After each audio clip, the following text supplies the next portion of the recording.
Learning market में इसमें आज हम निफ्टी और बैंक निफ्टी का कल का डिस्कशन करेंगे। कल सेंसेक्स की एक्सपायरी रहेगी। सेंसेक्स एंड बैंक की कल मंथली एक्सपायरी है, उसका डिस्कशन कर लेंगे। दो तीन चीज़ें चल रही हैं दुनिया में, सबका डिस्कशन करेंगे।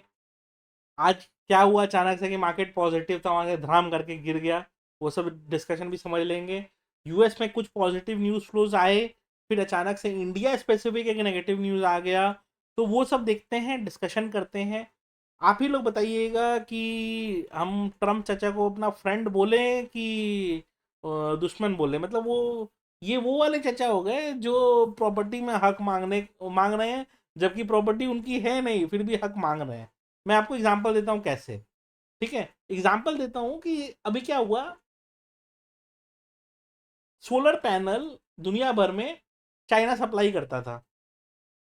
धीरे धीरे धीरे धीरे धीरे धीरे मेहनत कर करके इंडियन कंपनीज ने भी सोलर पैनल्स बनाना चालू कर दिए। और ये बेचते कहाँ पे, क्योंकि पूरी दुनिया में तो चाइना बेचता। ये सोच के रखे थे कि हम यूएस में बेचेंगे। यूएस ने लगा दिया इन पे 126% का टैरिफ। तो यानी कि इंडिया से जो सोलर पैनल जाएगा उसमें 126% टैरिफ लगेगा, यानी कि 100 रुपए की चीज 226 रुपए में बिकेगी।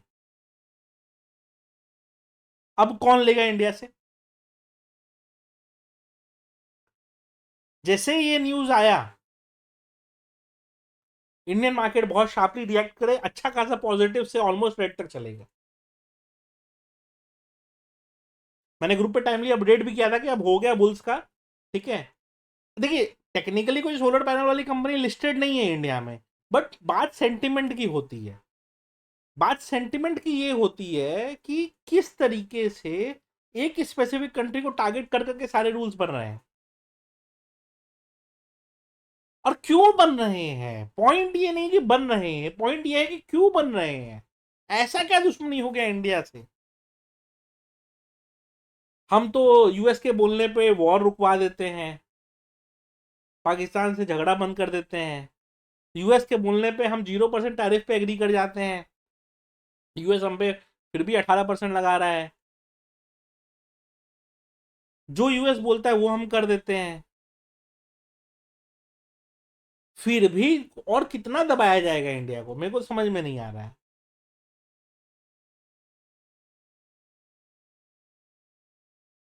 कोई लॉजिक नहीं दिख रहा है कि क्यों ऐसा हो रहा है। अगर आप लोगों को दिखता हो तो कमेंट सेक्शन में बताइएगा जरूर, आज पढ़ूंगा कमेंट सेक्शन। देखते हैं कि आप लोग को क्या लॉजिक दिखता है, कैसा क्यों कर रहा है ट्रम्प हम लोग के साथ। क्या एज ए कंट्री इंडिया इतना कमजोर हो गया है? और या फिर दूसरा कारण ये हो सकता है कि हमारे टॉप लीडर का गर्दन उसने ऐसे पकड़ के रखा है कि तुम अगर मेरा बात नहीं मानोगे तो तुम्हारे संग हम ये कर देंगे। तो टेक्निकली या तो गवर्नमेंट ही कॉम्प्रोमाइज हो चुकी है कि जो अब यूएस बोलेगा हमको झुक के मानना पड़ेगा, जी हुजूर बोलना पड़ेगा। तो देखना पड़ेगा कि क्या गवर्नमेंट ही कॉम्प्रोमाइज हो चुकी है। और तो कोई लॉजिक नहीं समझ में आ रहा है मेरे को कि ये क्या चल रहा है। एनीवेज, कल शाम को थोड़ा सा ग्लोबल मार्केट क्रिप्टो वगैरह सब थोड़े से पॉजिटिव हुए थे। क्यों हुए थे, रीजन बता देता हूँ।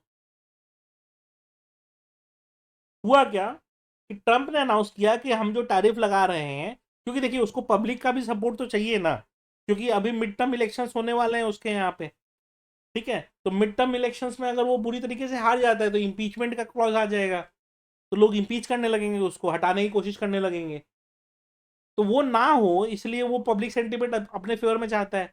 तो वो पब्लिकली क्या उसने अनाउंस किया कि ये जो टैरिफ से पैसा हमको आ रहा है, चूंकि ये ज्यादा पैसा आ रहा है, हम इससे पब्लिक को टैक्स कट दे देंगे, जिससे क्या होगा कि पब्लिक ज्यादा खर्चा कर पाएगा। तो ये तो टेक्निकली हमारे वाले नेताओं वाला ही काम कर रहा है कि इलेक्शन आ रहा है, 1500 रुपए दे दो, इलेक्शन आ रहा है, 1000 रुपए दे दो, बस हो गया, वोट मिल जाएगा।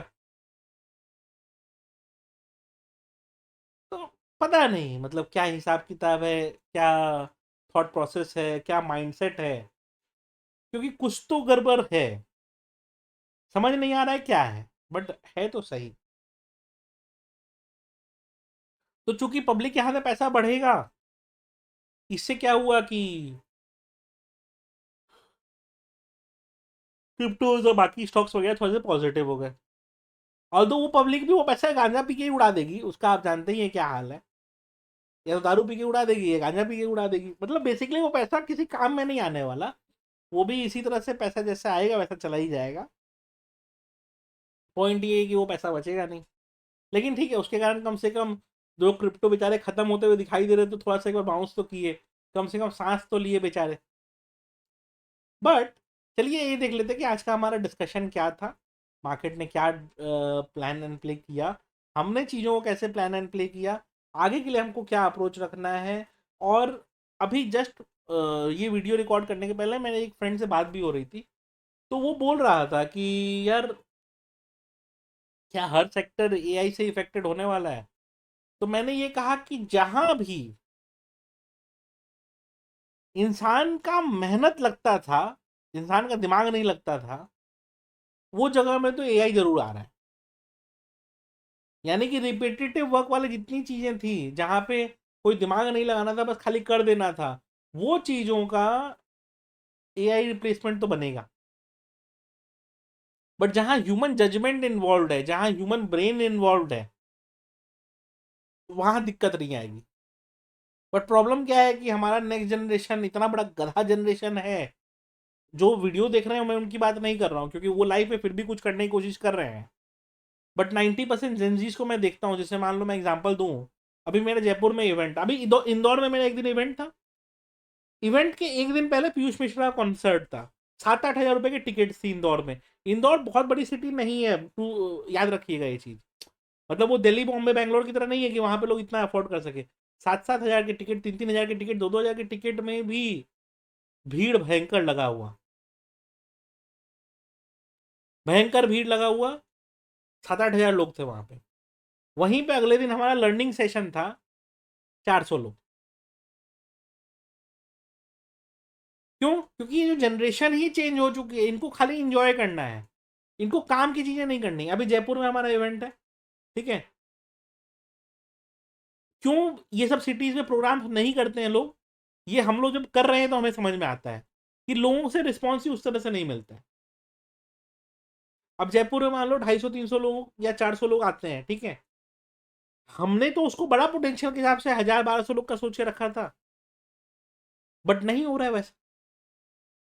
अब कहो कि सर स्टॉक मार्केट में लोगों को इंटरेस्ट नहीं है, तो किस चीज में फिर इंटरेस्ट है? अब मैं जाके वहां मुजरा करूं तब तो चलेगा। फिर एक काम करता हूँ, बिहार से एक ऑर्केस्ट्रा की टीम बुला लेता हूँ, तब भीड़ लग जाएगा। यही तरीका है ना, और क्या उपाय है? मतलब और क्या उम्मीद करते हो आप? जहां लोग सिखाने जा रहे हैं, लोग कोशिश कर रहे हैं कुछ सिखाने का, कोई चार्ज भी ज्यादा नहीं लग रहा है, कुछ भी नहीं लग रहा, फिर भी लोग इंटरेस्ट नहीं ले रहे। अभी बनारस में भी हमारा है, ठीक है। मुझे ये उम्मीद है कि बिहार यूपी वाले बच्चे पूरा उसको फुल कर देंगे। ऐसा भी हो सकता है जैसे दिल्ली में हुआ था, कि लिटरली ये हाल हुआ था कि कुछ लोगों को बैठने की जगह नहीं मिली थी। But that is Delhi.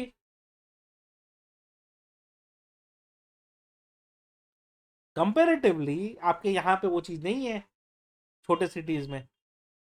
तो वहां के लोग कर क्या रहे हैं फिर, ये आप पूछोगे तो पता नहीं चलेगा। कुछ तो कर रहे होंगे, कहीं तो जा रहे होंगे, तो नहीं पता चलता है। तो ये रीजन है कि हमारा नेक्स्ट जनरेशन जो है ना, उसको एफर्ट डालना नहीं है, बैठ के पैसे चाहिए उसको। उसको ये रियलाइज नहीं हो रहा है कि ऑलरेडी एआई जो जॉब्स थे वो खा चुका है, दिमाग इनके पास है नहीं, तो ये बैल बुद्धि करेंगे क्या?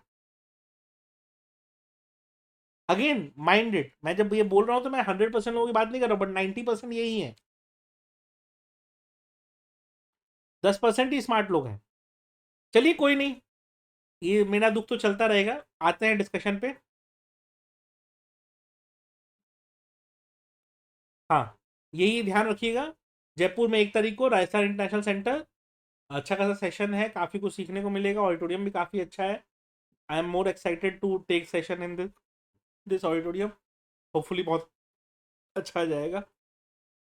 किसी को इंटरेस्ट हो, नीचे डिस्क्रिप्शन में लिंक रहेगा, रजिस्टर कर लीजिएगा। और काफ़ी लोग बोलेंगे सर टोकन आईक्यू की बात नहीं कर रहे हो।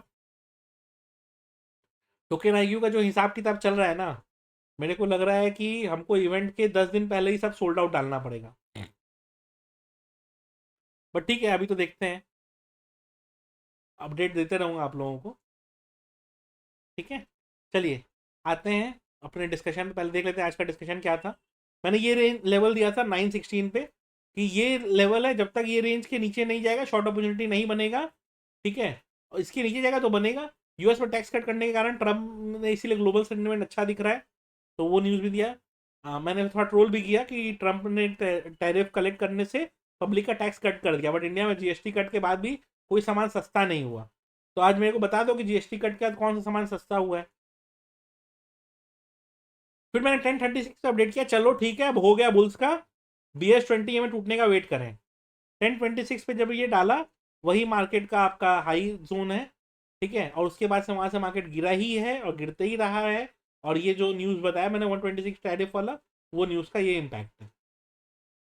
ठीक है, तो मूव अच्छे खासे मिले हैं। टाइम पे बुक करना भी जरूरी होता है, यही मैं समझाता हूँ कि मेरा काम क्या है, टाइम पे बुक आउट भी करा देना कि भाई बंद कर लो। ठीक है, उसके बाद ये फॉल हुआ और उसके बाद साइडवेज हो गया मार्केट, कल का प्रिपरेशन कर रहा है मार्केट, यही चीज़ है। तो इसी तरह से प्लान करना पड़ता है। उसी तरह से बैंक निफ्टी भी टूटा, बैंक निफ्टी भी गिरा अच्छे खासा।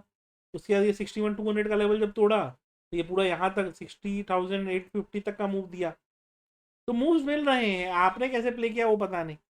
आईटी आज पॉजिटिव दिखाई दे रहा है, वो थोड़ा एनवीडिया का रिजल्ट उजल्ट अच्छा के कारण। देखते हैं एनवीडिया का आज रिजल्ट है रात में, क्या आता है।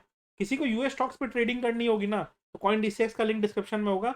उसमें एनवीडिया को आप लॉन्ग शॉर्ट सब कुछ कर सकते हो, लेवरेज पे भी, नेक्स्ट वगैरह पे भी। तो कॉइन डीसीएक्स का लिंक डिस्क्रिप्शन में चेक कर लीजिएगा। ठीक है, अब आते हैं कि कल के लिए क्या डिस्कशन रहेगा। उसके पहले ना क्रिप्टो के लेवल्स एक बार बता दूं, और किसी को क्रिप्टो ट्रेडिंग में इंटरेस्ट हो, डेल्टा एक्सचेंज का लिंक डिस्क्रिप्शन में चेक कर लीजिएगा। देखिए मैंने ना, जो मैं लाइव स्ट्रीम चल रहा होगा ना, उस पर मैंने ये बताया था 65,700 के ऊपर लॉन्ग है, और अभी भी वो लॉन्ग चले जा रहा है। ठीक है, फर्स्ट हर्डल इसका 66,500 के पास है। फिर 66,500 निकाल दिया ना, तो 67,200 के पास इसका नेक्स्ट हर्डल आएगा। तो चलने देते हैं अभी, अभी तो चल ही रहा है। अभी कोई ऑलरेडी बुलिश मूव में है, तो अपना ट्रेलिंग स्टॉप लॉस कॉस्ट पे ले आए वो, तो उससे क्या होगा कि फायदा रहेगा। डाउन साइड का मूव अब 65,000 के नीचे ही प्लान करिएगा, उसके पहले मत करिएगा। ठीक है, ध्यान रखिएगा बिटकॉइन के लिए ये चीज को। कंपेरेटिवली एथीरियम ज़्यादा बुलिश है, ध्यान रखिएगा। ये ऑलमोस्ट समझ लीजिए कि 1800 कहाँ से ये रिकवर करते करते 1930, फिर 1960 कहाँ तक ही आज चला आया है ये। अभी क्या मार्क करके रखना है अपने को, अभी मार्क करके रखना है 1935 का लेवल। इसके ऊपर जब तक है बुलिश व्यू इंटैक्ट है। ठीक है, बुलिश व्यू चल रहा है, ये थोड़ा सा और मूवमेंट आएगा ना, तो 2000 की तरफ अप्रोच जरूर करेगा। वहां पे एक बार थोड़ा सा दिक्कत इसको देखने को मिलेगा, बट उसके पहले मेरे को कोई दिक्कत नहीं दिखता है। सोलाना भी उसी तरह से मूव कर रहा है, 83 के ऊपर जब तक बना हुआ है बुलिश व्यू इंटैक्ट है।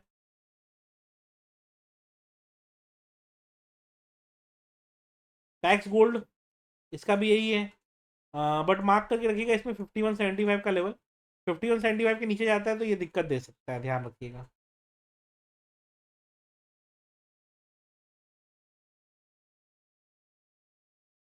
देखिए एक्सआरपी रिक्लेम कर लिया 1.4 का लेवल। मेरे हिसाब से 1.4 के ऊपर जब तक है बुलिश व्यू रखिए, लेकिन अब कोई बहुत ज़्यादा उसमें वो मेरे को ना समझ में नहीं आता है। शायद ना पब्लिक धीरे धीरे इंटरेस्ट इसमें लूज कर रही है, तो इसीलिए ये कॉइन बहुत ज़्यादा कुछ करेगा जीवन में अच्छा, ये मुझे अब लगता नहीं। तो किसी को क्रिप्टो ट्रेडिंग में इंटरेस्ट हो, डेल्टा का डिस्क्रिप्शन में रहेगा, चेक कर लीजिएगा।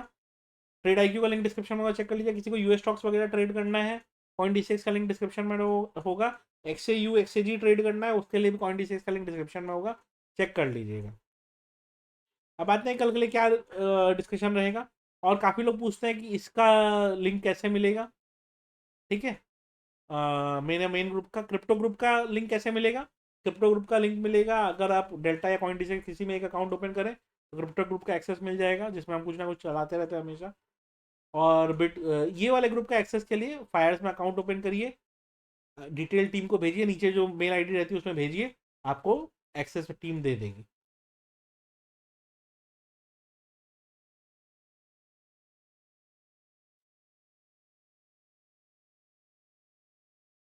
हाँ, क्या करना था। निफ्टी 50 का लेवल ध्यान रखिएगा। निफ्टी 50 के लेवल्स क्या ध्यान रखना है अपने को? 25,440 नीचे में, 25,500 ऊपर में। 25,500 के ऊपर मार्केट निकलता है तो 25,580 फर्स्ट लेवल। 580 के ऊपर निकलेगा तब देखेंगे, अभी 580 तक ही तो पहले जाए। 25,440 के लेवल ध्यान रखिएगा, टूटेगा तो फर्स्ट लेवल देगा ये आपको 380 का, सेकंड लेवल देगा ये आपको 320 का। दोनों लेवल के लिए मेंटली प्रिपेयर्ड रहिएगा। ऑप्शन चेन इसका नहीं दिखा रहा हूँ क्योंकि कल जो रहेगा ना वो सेंसेक्स एक्सपायरी का गेम बड़ा है ना कि इसका। निफ्टी बैंक में ज़्यादा दिमाग मत लगाइए, या तो 60,000 के नीचे जाए या 61,100 के ऊपर जाए। दोनों साइड 61,000 के नीचे जाए या 61,100 के ऊपर जाए, जिस साइड रहेगा उस साइड एसएल ट्रेल करिए। इसमें कोई स्पेसिफिक उस तरह का लेवल नहीं बन के आ रहा है, ध्यान रखिएगा।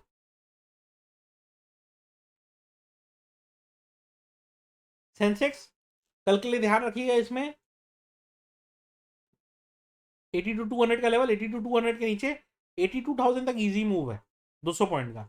बट 82,000 के नीचे मार्केट गया तो दिक्कत देगा, ध्यान रखिएगा। अपसाइड में क्या ध्यान रखना है? 82,350 का लेवल, 82,350 के ऊपर निकलता है तो 82,600 तक का इजी मूव है, ध्यान रखिएगा। अगर उधर गया तो बड़ा मूव मिल सकता है 82,600, और 82,600 के ऊपर अगर टिक गया तो फिर तो ये बड़ा मूव 83,000 तक भी दे सकता है, कोई बड़ी बात नहीं है। ध्यान रखिए 82,200, 82,000 के नीचे अगर गया तो वीकनेस और बढ़ सकता है, थोड़ा सा दिक्कत आ सकता है। ठीक है, इंटरनेशनल इंस्ट्रूमेंट्स की बात कर लें एक बार, सिल्वर की बात कर लें। अच्छा, सिल्वर का ना अब ना दूसरा फ्यूचर लगा लेते हैं।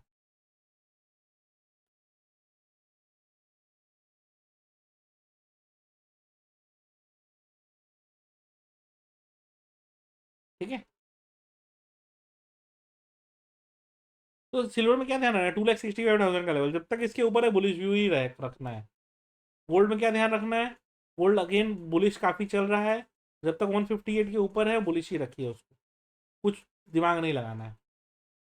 क्रूड ऑयल 6,040 और 6,000, ये दोनों रेंज को ध्यान रखिए। दोनों में रेंज में जिस साइड ब्रेकआउट करेगा अच्छा अपॉर्चुनिटी आपको देखने को दिखा सकता है वो। ठीक है, नेचुरल गैस कहाँ गया?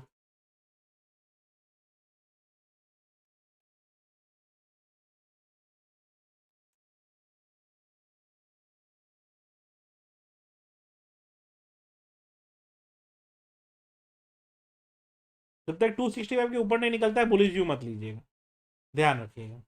वीडियो अच्छी लगी हो तो लाइक जरूर कर दीजिएगा।